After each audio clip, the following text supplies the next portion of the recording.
हमारे YouTube channel में आप सभी का स्वागत है। जो भी हमको इस वीडियो में देख रहे हैं उन सभी को हमारी तरफ से राम राम।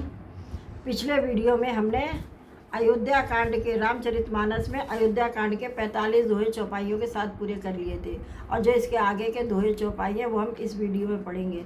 तो चलिए आप हमसे जुड़े रहिए और दोहे चौपाई का आनंद उठाते रहिए। मुख सुखाई लोचन सुरई शोक न हृदय समाई, मनो करुण रस कट कहीं उतरी अवध बजाई। अर्थात सबके मुख सूखे जाते हैं, आंखों में आंसू बहते, शोक हृदय में नहीं समाता, मानो करुणा रस की सेना अवध पर डंका बजाकर उतर गई हो। मिले माज विधि बात बेगारी, जहते देई के कही गारी, ए पापिनी बूजिका परे छाए भवन पर पावक धरे। अर्थात सब मेल मिल गए थे, सब सहयोग ठीक हो गए थे, इतने में विधाता ने बात बिगाड़ दी, और जहाँ तहाँ लोग केकई को गाली दे रहे थे। इस पापिन को क्या सूझ पड़ा, इसने छाए घर पर आग रख दी। निज कर नयन काली चह दीखा, डार सुदाबिस चाह चीका, कुटिल कठोर कुबुद्धि अभागे, भई रघुवंश बेनु बन आगी। अर्थात अपने हाथ से अपनी आँखों को निकाल कर, यानी आँखों के बिना ही देखना चाहती है, और अमृत फेंक कर विष चखना चाहती है। यह कुटिल कठोर दुर्बुद्धि और अभागनी के कई रघुवंश रूप बास के वन के लिए अग्नि हो गई। पालव बैठ पेड़ यही काटा, सुकमऊ शोक ठाटू धरी ठाटा, सदा राम यही प्राण समाना, कारण कवन कुटिल पन उठाना। अर्थात पत्ते पर बैठकर इसने पेड़ को काट डाला, सुख में शोक का ठाट डट कर रख दिया। श्री रामचंद्र जी इसे सदा प्राणों से के समान प्रिय थे, फिर भी न जाने किस कारण इसने यह कुटिलता ठानी। सत्य कही कभी नारी स्वभाव, सब विधि अगौ अगाध दुराओ, निज प्रतिबिंब बरक को कही जाई, जानी न जाए नारी गति भाई। अर्थात कवि के सत्य कहते हैं कि स्त्री का स्वभाव सब प्रकार से पकड़ में न आने योग्य अथाह है और भेद भरा होता है। अपनी परछाई भले ही पकड़ जाए, पर भाई स्त्रियों की गति यानी चाल नहीं जानी जाती है। का न पावक जारी सक, का न समुद्र समाई, का न करे अबला प्रबल, के ही जग काल न खाई। अर्थात आग क्या नहीं जला सकती, समुद्र में क्या नहीं समा सकता, अबला कहने वाली प्रबल स्त्री क्या नहीं कर सकती है, और जगत में काल किसको नहीं खाता। कहा सुनाई विधि कहा सुनावा, का दिखाई च कहा दिखावा, एक कहीं बल भूप न कीना, बर विचार नहीं कुमत ही दीना। अर्थात विधाता ने क्या सुनाकर क्या सुना दिया और क्या दिखा दिया, अब वह क्या दिखाना चाहते हैं। एक कहते हैं कि राजा ने अच्छा नहीं किया, दुर्बुद्धि केकई को विचार कर वर नहीं दिया, जो हट भयो सकल दुख भाजनु, अबला विवश ज्ञान गुण गाजन, एक धर्म पर मत पहचाने, नृपय दोष नहीं देई सयाने। अर्थात जो हट करके केकई की बात को पूरा करने में अड़े रहकर स्वयं दुखों के पात्र हो गए। स्त्री के विशेष बस होने के कारण मानो उनका ज्ञान गुण जाता रहा। एक दूसरे की जो धर्म की मर्यादा जानते थे, और सयाने वे राजा को दोष नहीं देते। शिव दधीचा हरिचंद कहानी, एक सन कहीं बखानी, एक व्रत कर सन्मत कहीं, एक उदास भाई सुनी रही। अर्थात वे शिव दधीच और हरिश्चंद्र की कथा एक दूसरे को बखान कर कहते हैं। कोई एक इसमें भरत जी की सम्मत बताते हैं और कोई उदासीन के भाव से रह जाते हैं, यानी कुछ बोलते नहीं हैं। कान मुद्र कर रद गई जिया, एक कहे ये बात अलिया, सुकृत जाय अस कहे तुम्हारे, राम भरत को प्राण प्यारे। अर्थात कोई हाथों से कान मूद कर और जीव को दांतों तले दबा कर यह बात झूठ है कि ऐसी बात कहने से तुम्हारे पुण्य नष्ट हो जाएंगे। भरत जी को तो श्री रामचंद्र जी प्राणों के समान प्रिय। चंदु चवे भरु अनल कन सुधा होई विस्तूल, सपनों कबो न करही किचु, भरत राम प्रतिकूल। अर्थात चंद्रमा चाहे शीतल किरणों की जगह आग की चिंगारियां बरसाने लगे, अमृत चाहे विष के समान हो जाए, परंतु भरत जिस स्वप्न में भी कभी रामचंद्र जी के विरुद्ध कुछ नहीं कहेंगे। एक विधाते दूसर देही, सुधा देखई दीन विसजयी, गर्व नगर सोच सब काहू, दुसह दाहू उर मिटा उछाऊ। अर्थात कोई एक विधाता को दोष देते हैं जिसने अमृत दिखाकर विष दे दिया, नगर भर में खलबली मच गई, सब किसी को सोच हो गया, हृदय में दुसह जलन हो गई, आनंद उत्साह मिट गया।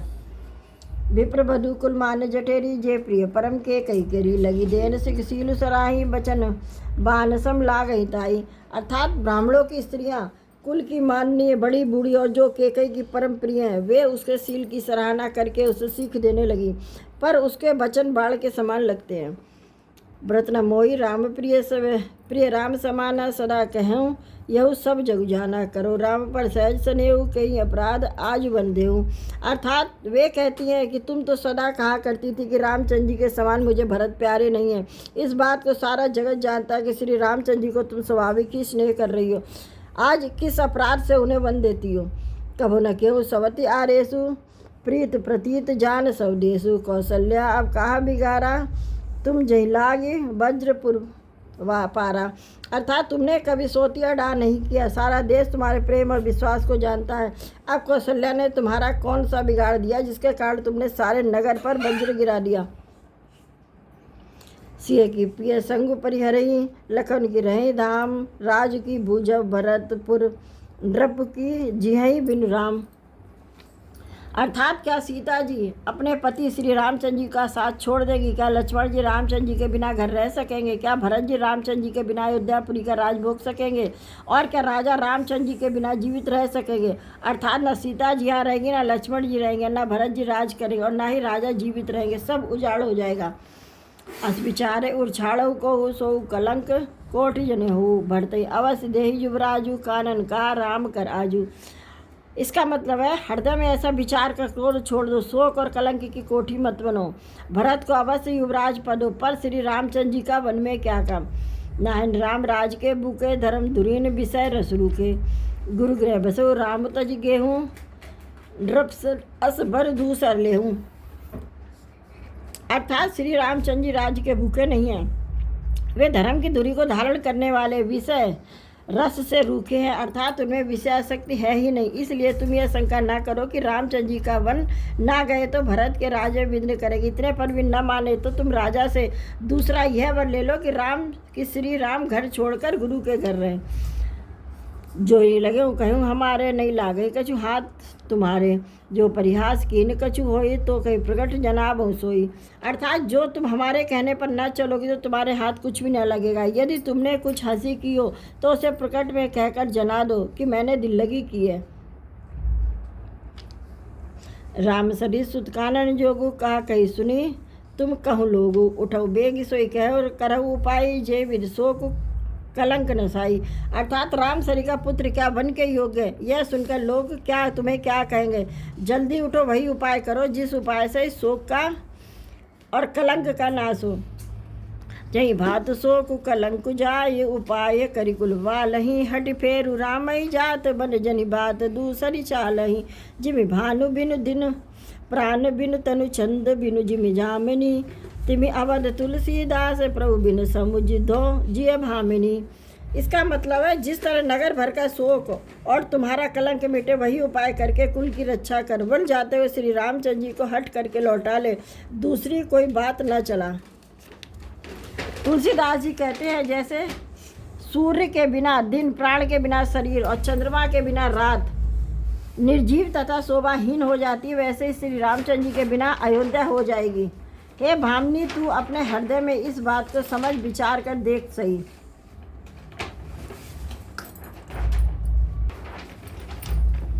सकिन सिखावन दीन सुनत मधुर परिणाम हित ते कचुकान न कीन कुटिल प्रबोधि कुबरी।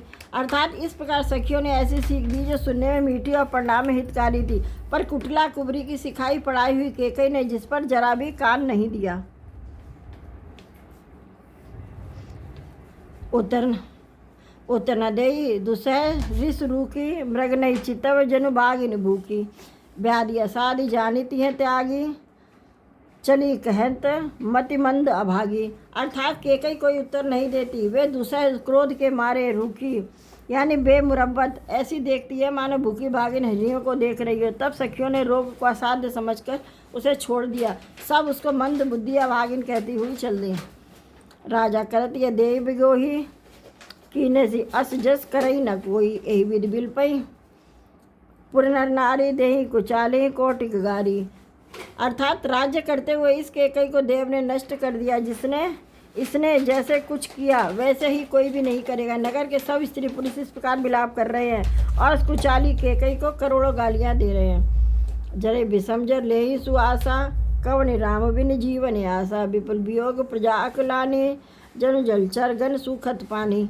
अर्थात लोग विषम ज्वर यानी भयानक दुख की आग से जल रहे लंबी सांस लेते हुए कहते हैं कि श्री रामचंद्र जी के बिना जीने की कौन आशा।